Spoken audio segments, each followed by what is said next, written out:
Esther, we're dealing with this mixed up world that we live in. It's an absolutely crazy world, and we have mixed up worlds in our own houses. All our houses are dysfunctional. My wife and I, our family is dysfunctional. We just do our best to put the fun in that dysfunctional. And so that's just how our worlds are. Our worlds are messed up in various ways. So how do we survive these types of worlds? And we've been going through survival tips. For the sake of time, we're not going to do a quick recap this week. I might save that for a couple weeks from now. We'll do another recap. But survival tip number 14. These have been tips to kind of help us survive this mixed up world. How it is that we, as God's people, might relate with each other, how we might relate with non-Christians, how we relate with those around us, on it goes. And being able to give us principles and tips that can apply not just between Christians and non-Christians in workplaces and in neighborhoods and communities, but even if somebody is married to a non-Christian, how that can work out together. So we've been kind of working through various tips to kind of help with that. So here we are. Tip number 14. Our survival tip is something that is simple, but it always ends up being more challenging as time goes on, and that is do not abuse authority. Do not abuse authority. So whatever authority has been given to you and trusted to you and placed upon you, whatever authority you are having access to, use it, don't abuse it. And that might seem like a simple, good bumper sticker. And maybe we ought to do that, just don't abuse authority, #anchor. Maybe we ought to have a bumper sticker like that. That'd be kind of fun, wouldn't it? But we're going to see this question mark now. Esther, is she using the authority given to her, or is she now going to get to the point where she's abusing the authority entrusted upon her? Which way is she going, and how are we going to be able to learn or glean anything from that? Because this is an interesting passage. She's going to do things and decide things and wish for things and request things that if you really stop and think about what's being done and what's being requested should make you uncomfortable. Okay, it really should. And I know some people might be very familiar with the text and go, yeah, whatever, that's what happened. But when we really dig into it, it should make us a little bit uncomfortable, and we're going to have to try to work through what happened and what does it mean, appropriate or inappropriate. We could even ask the rough question. What does God think about the request Esther's about to make? What is his view on it? The text does not tell us, so we're going to have to guess. Okay, we're going to have to assume some things and make guesses, and it's going to be a challenge. It really is going to be a challenge. So let's work our way up to it. We're in chapter 9, and chapter 9 is going to start with that dreaded day now arriving. Okay, the dreaded day now arriving. Here's what has happened beforehand. Haman wanted to, because Mordecai was dissing him, Haman wanted to execute Mordecai, have him crucified up on a gallows 75 feet high, basically an impaling stick, 75 feet in the air. It is the beginning and the birth of crucifixion. The Romans perfected it later to be what we know of as Jesus hanging on the cross, but the Persians started it. So we can be very thankful for the Persians for that, I guess. And so Haman wanted Mordecai crucified. The term, it says hung on the gallows. The Hebrew is literally translated to hang on a tree, okay, which is what Jesus did. And so that's what happened to him, is that he was hung on a tree. So that's what Haman wanted for Mordecai. It ended up being that the tables turned. Haman ended up being the one crucified on that stick, and Mordecai was actually entrusted with Haman's estate. Okay, that's what ended up happening. However, before Mordecai gets Haman's estate, Haman put into law the destruction of all the Jews.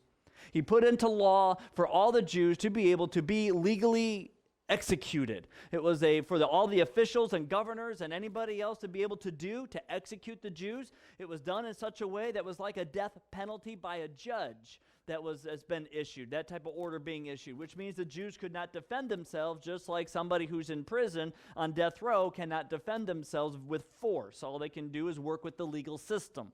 And when that dreaded day comes, that dreaded day comes. So Esther ended up, after all this flipped around and the evil scheme got found out and Haman was executed, and then Esther's estate was given to Mordecai, which, think about this, Haman's wife and Haman's 10 sons are now under the rule of Mordecai, the man they all wanted and advised Haman to kill. Okay, so that's an awkward place for them. So for them, when the dreaded day comes that the law goes into effect to kill the Jews, they're counting it down. They're planning their strategy to execute Mordecai, to kill him, so that they can be free and take ownership of their estate again. So for Haman's sons, they're excited about this day. They're looking forward to it. For the Jews, then not so much, until Esther and Mordecai put into law that the Jews are able to legally defend themselves with force. That they're legally able to defend themselves. In fact, it's the exact same wording that Haman used, just reversed, where the Jews can kill, annihilate, and destroy anybody that attacks them, men, women, and children, doesn't matter, and they can plunder the estate of anybody who attacks them. So it's the exact same wording of Haman's law, just completely reversed in a sense. So that's the situation. Now, in chapter 9, that dreaded day arrives. Okay, multiple months, 9 months has gone by now, and that day arrives. It is time for the execution of the Jews, and it is time for the Jews to defend themselves with as much force as they seem necessary. Okay, up to the point of even killing the entire household and plundering the estate. So that's where we're at on that day. So chapter 9, verse 1, with the Holman translation that I'm using here, says, "The king's command and law went into effect on the 13th day of the 12th month, the month Adar. On the day when the Jews' enemies had hoped to overpower them, just the opposite happened. The Jews overpowered those who hated them. In each of King Ahasuerus' provinces, the Jews assembled in their cities to attack those who intended to harm them. Not a single person could withstand them. Terror of them, of the Jews, fell on absolutely every nationality." Okay, so what the author's doing with this dreaded day is not telling us the events yet. He's giving us a preview of coming attractions, letting us know that everything went in the Jews' favor. Here's kind of what it looks like. Everyone that attacked the Jews, they died. No one could stand up to the Jews, which means none of the Jews died. So what happened is, on this battlefield, in the cities, in the provinces, all throughout the Persian Empire, like 3 million square miles, okay, of land owned, of that type of all that country that Persia owned, here's what the battlefield looked like. The Jews showed up, and they suddenly were acting like either awesome Jedis or Crouching Tiger, Hidden Dragon type of martial arts. They're just fighting like amazing. And all the other people, all the other nationalities who were attacking the Jews started fighting like the Keystone Cops from a Charlie Chaplin film. Just running around, bumping into each other, and their hats flying off, and little slide whistles, whoop, are going off. And it just is an absolute amazing time where the enemies are just kind of clonking into each other, and the Jews are like, huzzah! And it's just a bloodbath, okay? Just a bloodbath. The Jews win. They win like the Lions lose, okay? That is what is happening here, okay? It is perfection of winning, okay? It is just absolutely amazing. So, now we get to see a little bit of what happened? Because is it just God gave them supernatural fighting ability? Is that what happened? That the Jews suddenly just, it's like they got matrixized, right? They just went, I know Kung Fu. Is it like that? Or is it something else? How did God do this? How did God develop this big grand win? Well, we're going to see in verses 3 through 4 by looking at a new dedication of people you would least expect. The Jews get help. It's kind of like a scene from Lord of the Rings where the Jews are showing up and they're fighting all these orcs, but they're like, there's so many, we're so outnumbered. Then all of a sudden there's a trumpet sound. The sun rises in the east, and there comes a whole bunch of army of elves coming in to help. And then an army of dwarves come from this side to help. And suddenly the orcs are being flanked, and the good guys win, and the hobbits live for another tale. Okay, it's almost something like that happens. But who are these dwarves? Who are these elves? Well, they're the leaders that were supposed to kill them. That's who. Check it out, starting at verse 3. All the officials of the provinces, the satraps, the governors, and the royal civil administrators aided the Jews. How many governors?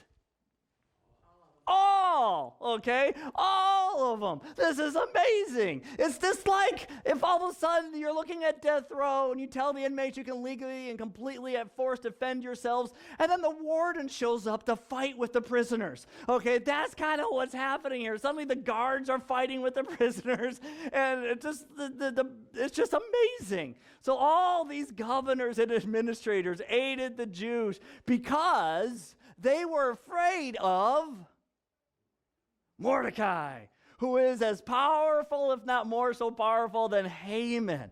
Okay, Mordecai has been elevated to second in command, kind of like Joseph with Egypt. Okay, where Joseph was at the bottom in jail, and then all of a sudden got elevated to be the right-hand man of Pharaoh.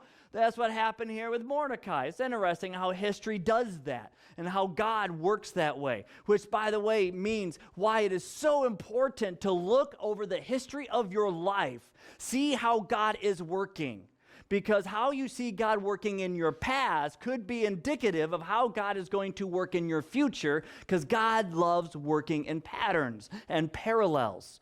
Okay, this is why you're supposed to look at our history of our country. Look at the history of our lives as people. Look at the past. How has God been working? And then start asking, based on that information, what could we expect from God in the future?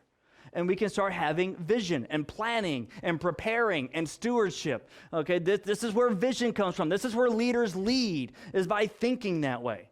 And so we see that just as God elevated Joseph to the second in command, now he's elevating Mordecai to the second in command. And now people are afraid of Mordecai. Okay, because Mordecai's a Jew now in power with the second in command next to the king over the entire area. He's vice president, if you will. And he's a Jew. And all these people are like, well, if we go attacking the Jews, even though it's in our legal right to attack the Jews, what's Mordecai going to think about us? When we go to Mordecai later and we say, yes, we killed 1,000 of your people, but we want a favor from you, Mordecai's going to say, he could make life really hard on us. He could change the tax codes because he's Mordecai. He could do that. He could change the admission to take us in the theater. He could, who knows what he could do? We're afraid of his power. So let's go ahead and defend the Jews so that we look good in the eyes of Mordecai. If you can't beat them, join them. Okay, it's that type of a thing. We're going to look good in the eyes of Mordecai. So Mordecai look at us and go, you helped me. You respected my family. Yeah, I'm going to respect your family. That's exactly what could be going on. So they're afraid of Mordecai now. Who knows what he's going to be like as a leader? So they're like, let's help Mordecai's people. So all the great leaders showed up, and they're helping the Jews fight. Which means then that the Jews might be showing up with forks and pitchforks, and then suddenly people show up with militia. Okay, they're showing up with tripod-mounted machine guns. They're showing up with 10,000-watt flash bulbs to be able to blind the enemy. They're showing up with the good stuff, right? That's what the governors are doing. So now there's a great, amazing victory that is able to take place because this is what God does. God loves using people and creation and doing miraculous things with it. And so it's just amazing to see this happen. So they had great fear of Mordecai, for Mordecai exercised great power in the palace, and his fame spread. He's more famous than the Kardashians. Okay, his fame spread across the land, right, through the provinces as he became more and more powerful. Notice that. Even though he's already second in command, his power is even growing. I wonder if it has something to do with being related to the king. He's part of the king's family because his daughter, adopted, a.k.a. also cousin, happens to be the queen. So if Mordecai wants something done that the king might not approve, Mordecai kind of has an inside edge talking to the king's woman. And we already know how effective the king's woman is on influencing matters of the kingdom. Esther's been amazingly shrewd. I mean that properly, by the way. Shrewd means to be crafty, to be clever. Okay, and that's why the church is called to be shrewd. Shrewd as serpents, just not to other people's destruction, so harmless as doves. So be crafty, be clever, be unique. Okay, and that's what Esther is. That's what she's doing. And so Mordecai is able to utilize that to his ability. Think he pulls strings? Absolutely. So his power is growing more and more. The authority he has is spreading more and more. So everyone decides they're going to dedicate themselves to Mordecai, to the Jews, to be on their good side. So then we get the details. The actual fight occurs. It's Crouching Tiger, Hidden Dragon versus the Keystone Cops. Here it comes. Here's what happens. Verse 5 all the way on through to 10. The Jews put all their enemies to the sword, killing and destroying them. They did what they pleased to those who hated them. In the fortress of Susa, the Jews killed and destroyed 500 men, including Parshadatha, Dalphon, Aspatha, Poratha, Adaliah, get back to that name there, Aridatha, Parmashta, Arisai, Aradai, and Vizatha. Okay? Now, you might be wondering, is that how you pronounce those names? Well, I have a theory. You say it quick, you say it smooth, everyone says, oh, that's how that's said. And they trust you. It just takes confidence. Okay? And so they killed these 10 sons of Haman, son of Hammedatha, the enemy of the Jews. However, they did not seize any plunder. Okay, now this phrase there at the end, they did not seize any plunder. Okay, the Jews left the booty alone. Okay, they were not about the booty. You just gotta love a phrase like that. They did not seize it. In fact, the text ends up saying 3 times that the Jews did not seize the plunder. 3 times. Whenever there's repetition in a text, you know what that usually means? It's important. Okay? It's important. It's like when a parent goes to a child and says more than once to do something, that means to do that thing was of some levels of importance. Okay? When God in His Word has it written multiple times, especially just several verse period, like within a paragraph, 3 times it said, that's very important. Not just a little important. The importance is huge, okay? It is absolutely big. And so we have to take notice of that they did not seize the plunder. Was it legal for them to seize the plunder? Yes, it was legal. But the Jews obviously saw it as immoral. Because remember, going all the way back to week 1, one of our first survival tips was that which is legal is not always moral. That which is legal is not always moral. That's like, I think that was even survival tip number 1. If it wasn't 1, it was in the top 3 there, first 3. Okay, what is legal is not always moral. And here, we had mentioned last week that the destruction here of Haman and his family was likely and possibly the completion to what was called the harem that was assigned way back during the time of King Saul. And the harem is a word that means a fully dedicated, destroyed unto. Okay, it is a word that means if you're going to do the harem, you're going to fully dedicate it to God, even fully, utterly destroy it totally in dedication to God. And when it's like a judgment in a sense. That's what God tends to do, is He goes to Israel and He tells Israel, you will be my instruments of judgment. I am choosing to have the line in the sand. The Amalekites have stepped over that line. It is time for them to be wiped out. Women, children, men, all the cattle, everything. Wipe them off the face of the earth. It is my judgment. It's what it's going to look like when Jesus comes again at the time of the tribulation. When Jesus comes to return and there is that time of complete, utter judgment, it will be on all creation, all humanity, everyone, woman, man, child. God will take fire and will completely destroy or purify the earth. That's what God's going to do. Everyone's under that wrath at that point, and those that are in Christ will be rescued from that. Okay, and so there's that time that judgment will come. In the Old Testament, God did judgments like that. Like at the time He destroyed the earth with water, with Noah, or using Israel as instruments of judgment to wipe out nationalities or nations that have just been so wicked that God says enough is enough. And he steps in. So he went to Saul, King Saul, and said, Israel will be my judgment onto the Amalekites. I want you to do the harem. I want you to destroy all the women, children, men, everything. I know it sounds brutal and it's uncomfortable and it's awkward because we're like, women too? Really? And God's like, the whole nation is pagan. There is not a godly person amongst them. They're gone. Okay, and you might remember with Abraham, with Lot, when Abraham's calling out to God saying, if there is just a couple in Sodom and Gomorrah, would you spare it? And God says, yeah, I will spare it if there's just a couple godly people. Okay, so God, when he says, here's the harem, it's because the answer is 0 of God's people in there. Absolutely 0. So he's wiping them out. And then Saul failed. He kept the king of the Amalekites alive, Agag, and then the King Agag ended up developing the Agagites, and Haman's an Agagite, which means his 10 children are Agagites, which means the harem has not been completed. And I don't know about you, but when God declares something's going to happen, guess what? It's going to happen. It might not happen all at once right away, but it is guaranteed to someday happen. So God says the Amalekites will be wiped out, and it could be, and what I think is happening now is that the Jews are seeing this, knowing this, and are now fulfilling the completion of wiping out the Agagites. And who's now gone? Haman and his 10 sons. Line of Haman is now ceased. And if you're going to do the harem, it means no plunder.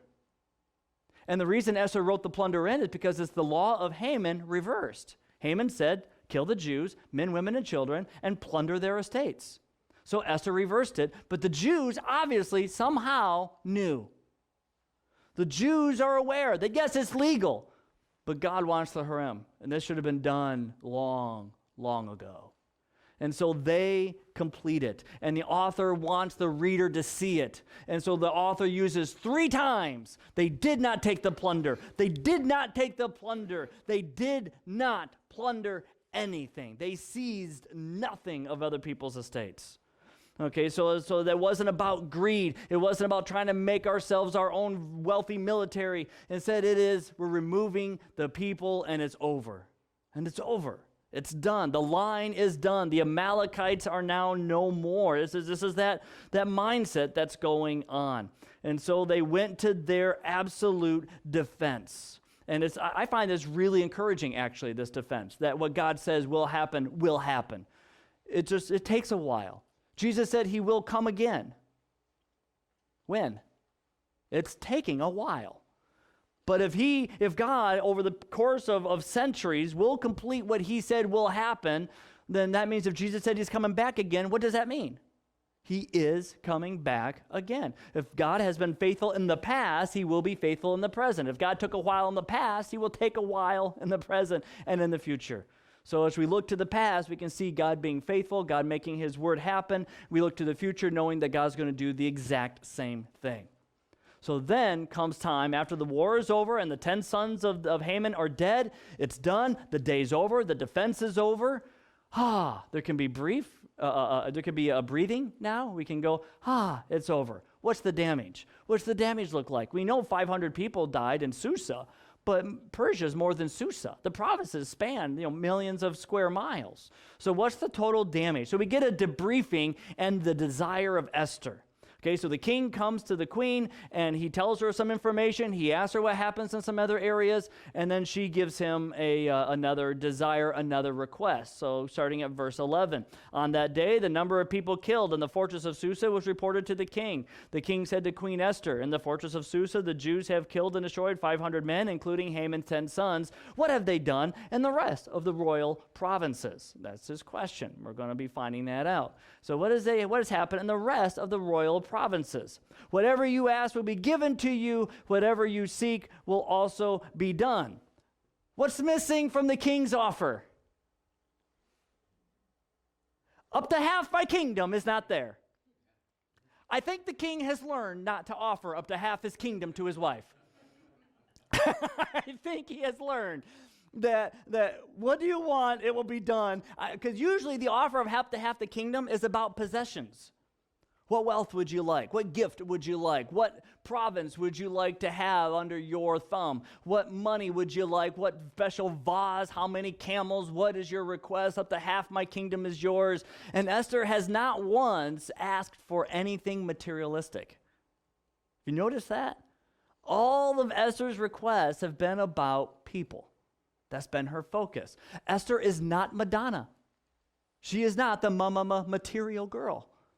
Okay, she's not trying to get more of that. She is all about the people, not the possessions. Oh, if I could say that about our country. Oh, if only I could say that about churches of today. That they were more about people than they were possessions.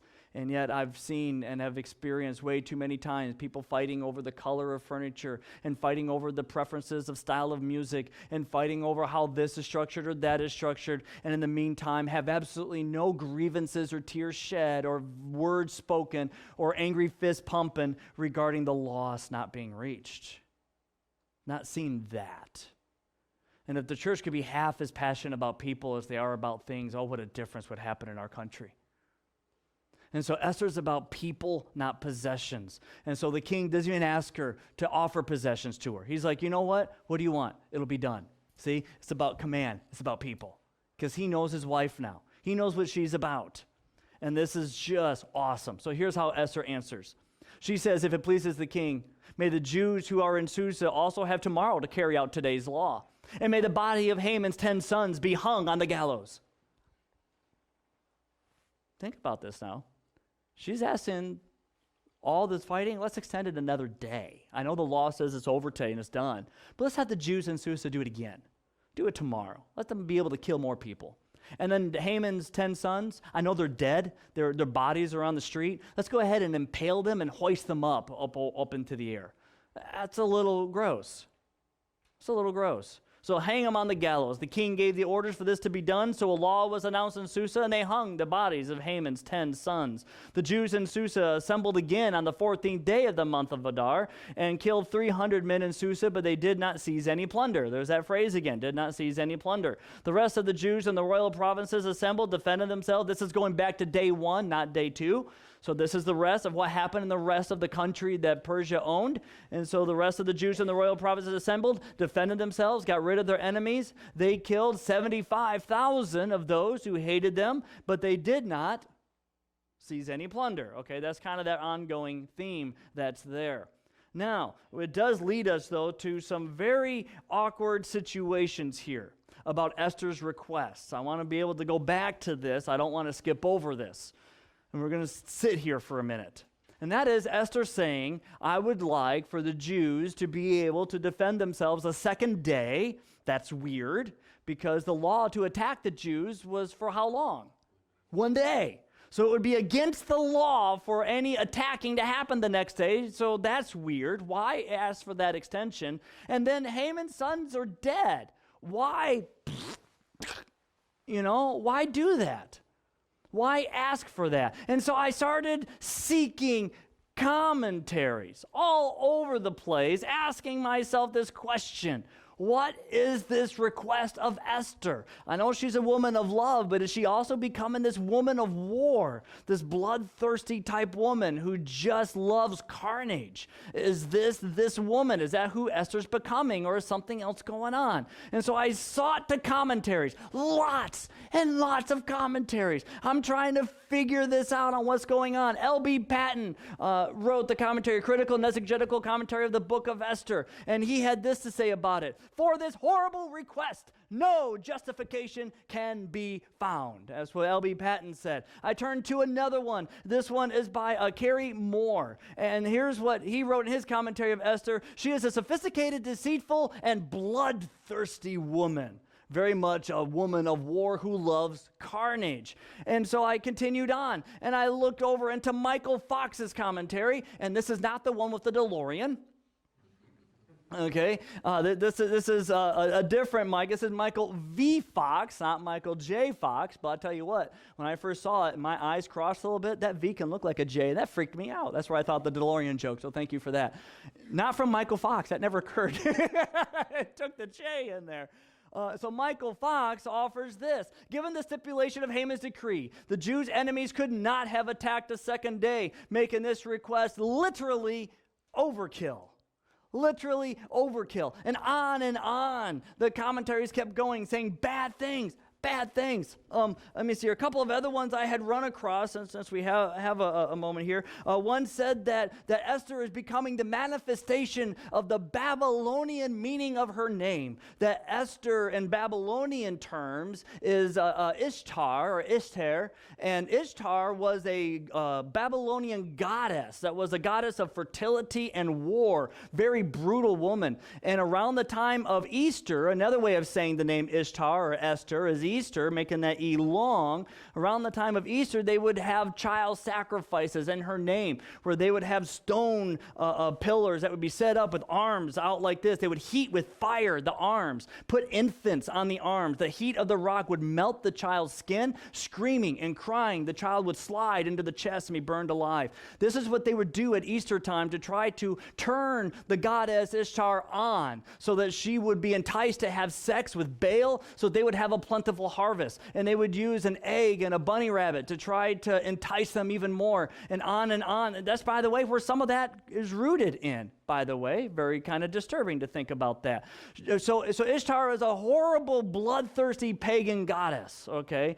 Horrible goddess. And so some commentators said that Esther is now taking on her namesake, and that she was named Esther later by the people. They named her Ishtar because she reminded them of them. And then our author, writing after the fact, just used the name Esther because it's what the readers would have been most common with.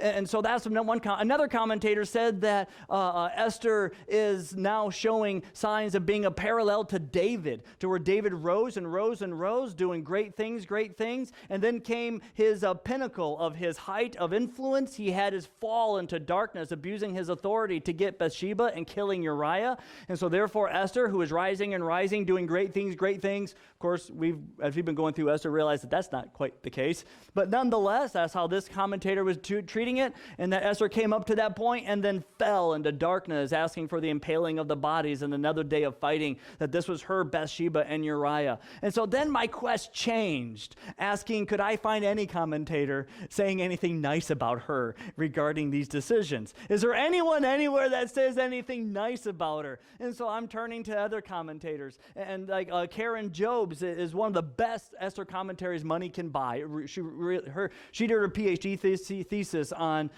Persian culture and the application of that into Esther, and was the first one to publicize the issue of Esther and Mordecai being in sin, as far as being in exile, and that they weren't returning back to Jerusalem. And so she was one of the, just an amazing commentary, it really is. But even she can't come up with something nice about this. She tried really hard. She wrote this. She said, Esther's reasons may have been legitimate. Okay, may have been legitimate, though the reasons, though they are unknown to us and possibly unknown even to the author. Okay, that even the author's like, wow, this is messed up, and then writing it. Okay, so she's like, we just don't know. And then I turned to the good gold standard Broadman Holman Southern Baptist commentary. Gotta turn to that, right? And so I looked into what that said about Esther and this particular section of chapter 9. And here's what this author ends up saying. Second day of massacre was to explain why Purim celebrated on 2 successive days. That's it. Well, thanks for that. That's like saying we're looking at a horse-drawn carriage, and this is because the horse is pulling the carriage. Thanks for that. And when I looked about what it says about Haman's sons being hoisted up, it said then Esther hoisted up the bodies, obviously to put them on display. Period. Next verse. No more discussion. I'm like, what? They just skipped over the whole issue. I look over the entire Esther commentary on this, and there's like paragraphs and pages devoted to understanding all the verses. You get to this section, 3 sentences. And you've just heard now two of them. This one and the one about the bodies on display. And the other one was here's this next section of the text. Okay, that's all you get on that. And I was really disappointed. Like, come on. What's happening here? Isn't anyone willing to ask the question why? And a lot of them were. A lot of them were. They just couldn't come up with any legitimate reason. And so I decided maybe that's it. This was just a bad moment in Esther's life. Because I can understand that. I can understand. There's even a cliche that absolute power corrupts. Absolutely. Okay, a couple of you know of it. The other ones were like, I never heard that before.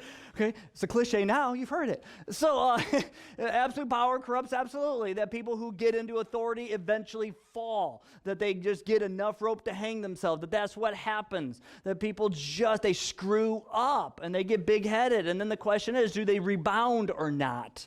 Or do they stay lost of that legacy? And so I was basically going to that point, thinking maybe this is it. Maybe this is it. But maybe when we ask this question of this power used or abused, maybe there's other questions, because I don't know about you, but I still have other questions. I like asking questions. And I know my wife, reminded me, she says, people aren't supposed to ask questions like that in church. But she meant that as a compliment, like, I'm so grateful you do that because people don't, but I have questions. So I want to pose my questions, and I'm going to pose some of the answers that I got of these questions and share with you my search. Because I was like, I wasn't satisfied because there's still some information not shared that they weren't talking about, dots that weren't being connected into the picture. And when you do a connect the dot type picture, my daughter's getting into these a little bit, and I was working through some of the little connecting of the dots. If you skip a couple, the picture looks weird.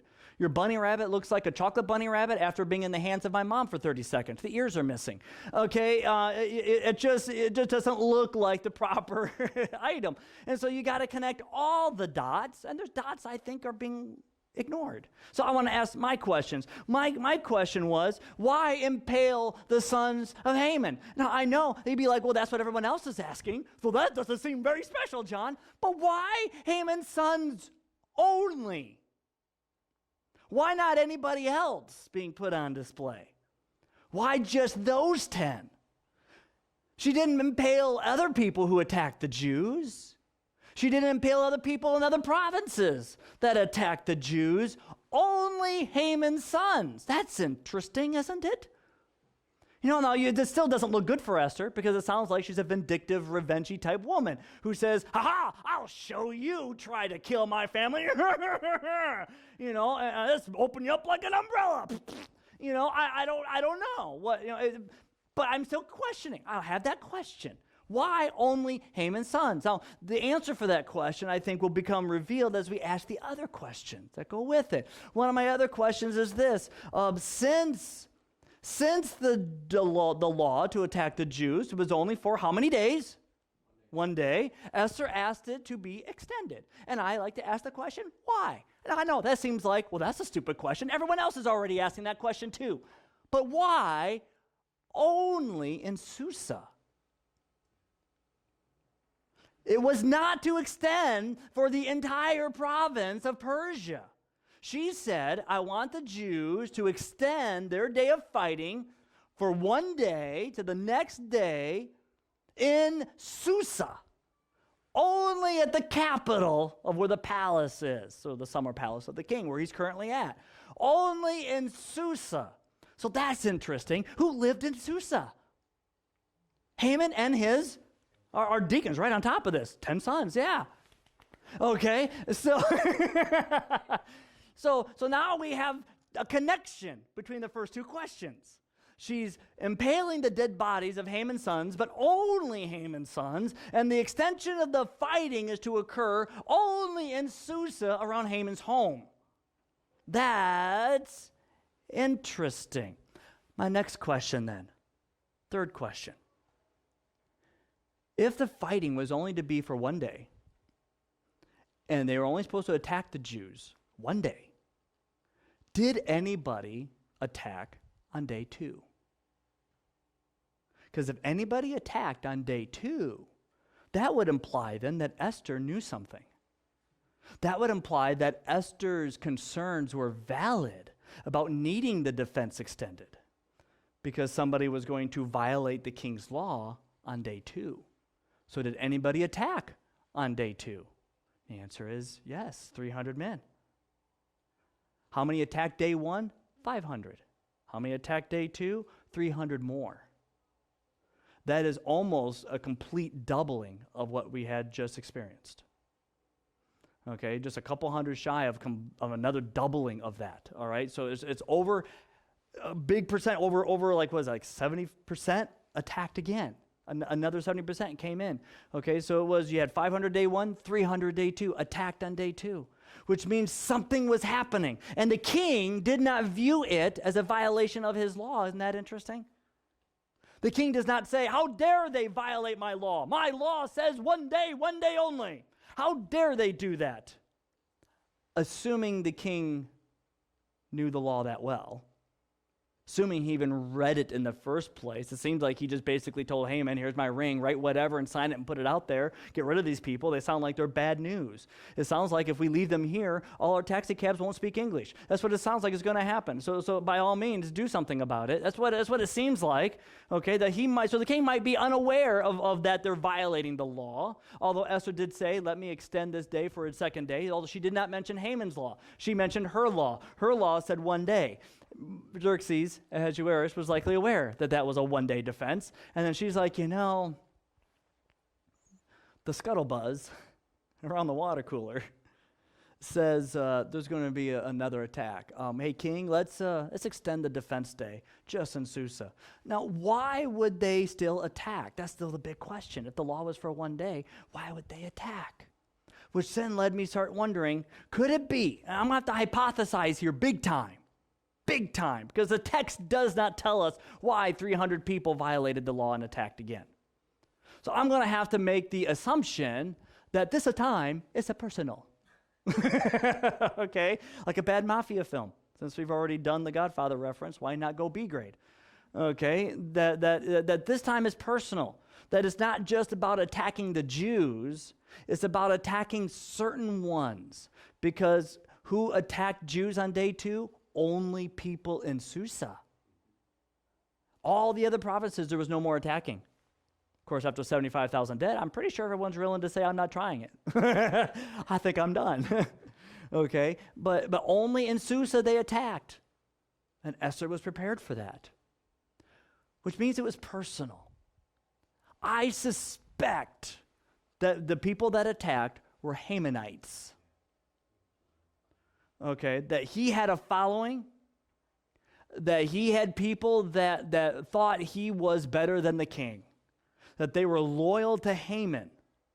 Okay, that these Hamanites were looking at the situation like this. We hate these Jews. We hate Mordecai especially, and Haman, our buddy, he's our pal. We basically worship him. Our bowing to him is more than just a salute. Okay, we're full dedicated to this guy, and what do you mean he just got killed? That was a surprise. He just went to the palace. Think about that for them. Mordecai goes to the palace. They have Mordecai executed early, and they're all ready for it. They got their lawn chairs. They got themselves some chicken and some lemonade. They're ready for the crucifying of Mordecai up on the 75-foot gallows. They got their section all there. They got their binoculars for the close-up view. They're ready for it. And all of a sudden, here comes the guards. They're like, yes, here it is. People stand up and they're cheering, woo, like a parade. And here comes the parade of guards. And there's this guy, his head is bagged. Because Haman had his head bagged. His head is bagged. He's got a bag. They can't see who it is. They're like, woohoo, here it comes. And someone might have been a little bit more attuned. Does he look chubbier than you used to remember? I don't remember Mordecai quite having that type of a belly. But okay, let's do this. All of a sudden the hood comes off. It's Mordecai. I'm sorry, it's Haman. The hood comes off. It's Haman. What's he doing? What are they doing to him? Ew. You know, it's funny how violence can be fun for some people in some situations, but then the exact same thing to something more personal becomes ew. And they're like, what's happening here? What's happening to Haman's estate? Who's in charge of all that land and that house and the wife and the 10 sons? Who's the Mordecai? The one we're here to see killed is now in charge of that? Well, guess what they're waiting for when it comes to dreaded day? They're ready for, they need to be delivered, especially when it doesn't happen. Especially when it doesn't happen. And they're like, well, the sons are going to avenge themselves. They're going to rescue it. Everything's going to be fine. You're just going to be right here. We're going to keep our nosebleed seats here. We're going to be ready to go for it. We're ready. We don't want to lose our prime spot because we're closest to the porta potties and next to the elephant ears and candy machine shop. So we're going to stay here. But doggone, that house, it's going to get delivered. It'll be fine. And it doesn't happen. Instead, they see that Haman's sons were killed. And now they're like, this means war. We will avenge them. And that's what the Hamanites want to do. They want to avenge. They want to be the anti-Avengers. The anti-Hulk and the anti-Iron Man. They want to get in there and they want to just wipe out Mordecai, wipe out all the Jews again. So they go the second day saying they won't even know we're coming. They seemed ready for us day one. They seemed uber prepared. They seemed like a choreographed match day one. So we're going to wait till day 2. We're going to go when they're least expecting it, because the law said 1, and we're going to show up and we're going to deliver and we're going to avenge and we're going to, even if necessary, have our own revenge, because our leader, no, you do not do that to our leader. We will have our day. Blood will be spilt. Haman will be avenged. And so they show up. And here's what Esther's doing. She takes the bodies of Haman's 10 sons, hoists them up onto the impaling gallows, to try to ward them off. Because here's something else that people don't really realize, and there's another sense of really strong irony here. If you go all the way back into 1 Samuel and you start looking at the death of King Saul, what Philistines did is they took King Saul and all his sons and they hung their dead bodies on the wall for all to see. And the reason why the Philistines did that, and the Babylonians did it, and the Persians are known for doing that as well, the reason why they do the impaling is to tell their enemies, don't mess with us. Back down. Not only do we win, but we are brutal. And we are the toughest you will ever see, and we will freak you out. So back down. So what does Esther do? She knows the Hamanites are going to still attack. She knows this is going to be a real bad situation. It could turn into vigilantism. It could end up being the Hatfields versus the McCoys all over again. It could end up being this massive hillbilly bloodbath that lasts for centuries. This has got to come to an end right now. It can't just be we're throwing rocks at each other, calling each other names, occasional shot or 2, occasional funeral or 3. It can't be like that. This has got to come to an end. And so she says, fine, I'm going to talk in a language that the Persians are known for. I'm going to talk in a way that those Hamanites are going to understand. We're going to take the bodies of 10 of the sons of Haman, the 10 sons, hoist them up onto the gallows to let them know there is no owner of the estate. It is over. It is done. Don't mess with us, because this is legal, this is what we're doing, and we will be triumphant. Stay away, back down. And still, Esther thought it might not be enough. It might not be enough. So, King, would you please, let's go ahead and let's extend the day of defense one more day, just in case. Let's go ahead and do that. And so the king does it. The Hamanites show up. They fight, and they lose. And I think that is what's going on, that is the justification of what she was doing. So it is authority, in my mind, used, not authority abused. It is used and not abused. But yet there's still something else. Of course, you might be like, well, how does this at all relate to everyday life? How can I take this home? Someone gets a promotion over me, I impale them and hoist them up and take their cubicle. I won't plunder. I'll send it all to Goodwill. Put my own stuff in the cubicle. What do we do with this? To which I'm so glad you asked. What do we do with this? Well, what I'd like you to do is go onto Facebook, give me your top 3 responses, and we'll talk about it next week. No, I'm just kidding. I'll give you some thoughts. Trying to see if you're like, really? Came here for that? I woke up early and it's cold.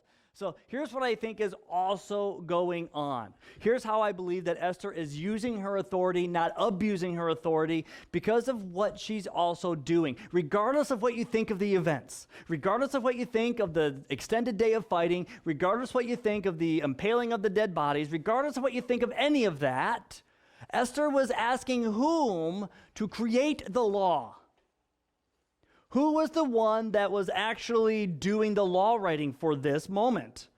Xerxes. She went to the king and said, make this decree. Even though now Mordecai might have actually handwritten it, Mordecai might have given it to the fast horses and let them deliver it, but still the ring of sealing belongs to whom? The king. Okay, so this is coming from the king. So Esther is taking her authority that she's been given, she's using it to A, protect her people, but B, she's making her husband look good. Because Xerxes is in a little bit of a pickle. Who is the one that has been attributed to wanting to destroy the Jews? I mean, Haman's the one that wrote it, but whose signet ring was used? The king. So therefore, who looks bad in the eyes of the Jews right now? The king. The king looks really bad in the eyes of the Jews. And so then Esther says, hey, king, take this great enemy, the enemy that the Jews hate, take his sons, give the order from the king to say, these 10 are so bad, they're being hoisted up. Do that, O king. That'll make the Jews go, all right, maybe the king's not all bad. And then, O king, make a law that says extend the day of defending a whole other day so the Jews can be extra protected.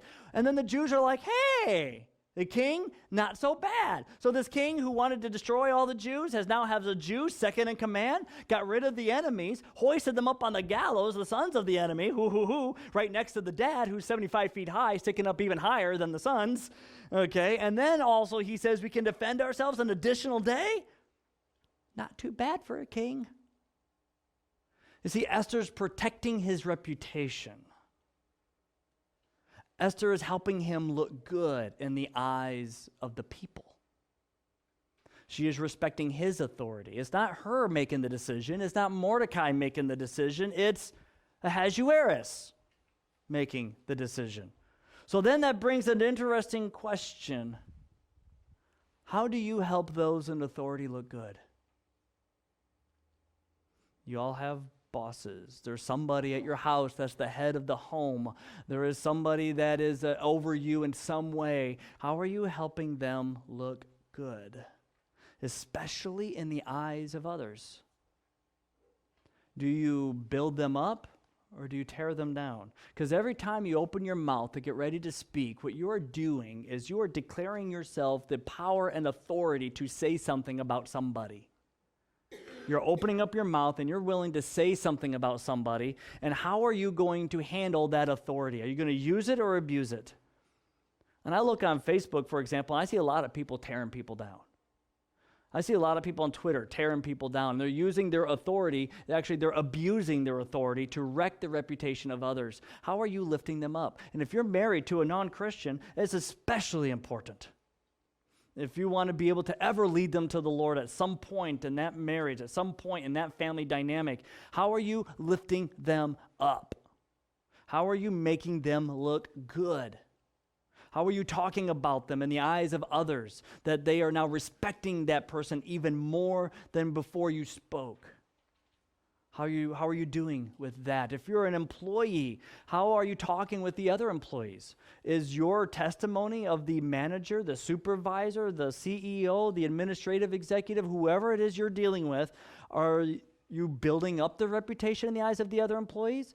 Is the morale of the company greater because of your speaking?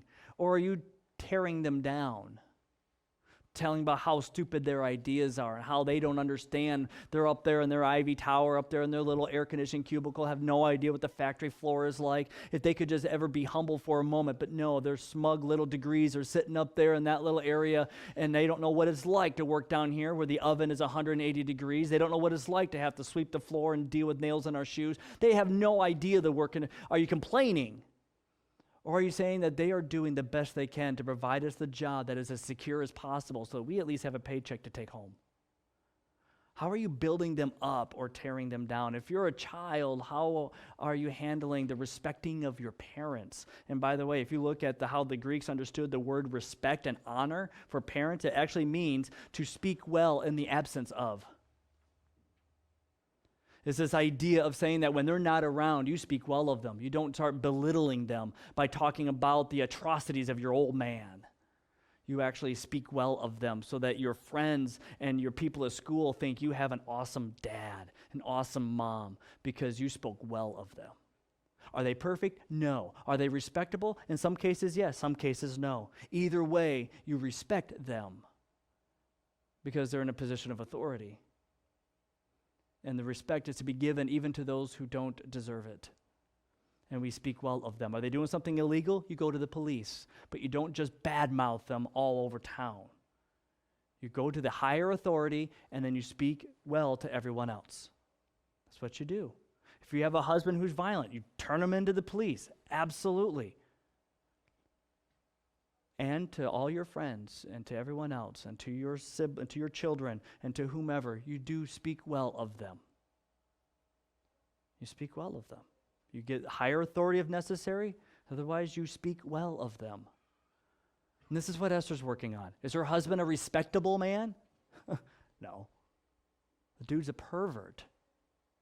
The dude parties more than he conquests. He couldn't even take over Greece. He let 300 Spartans wipe him out. Okay, according to the movies. We do know that he lost so bad that they still make movies thousands of years later about it. We know that he was not very good at strategizing like that, not like his dad, not like the kings before him.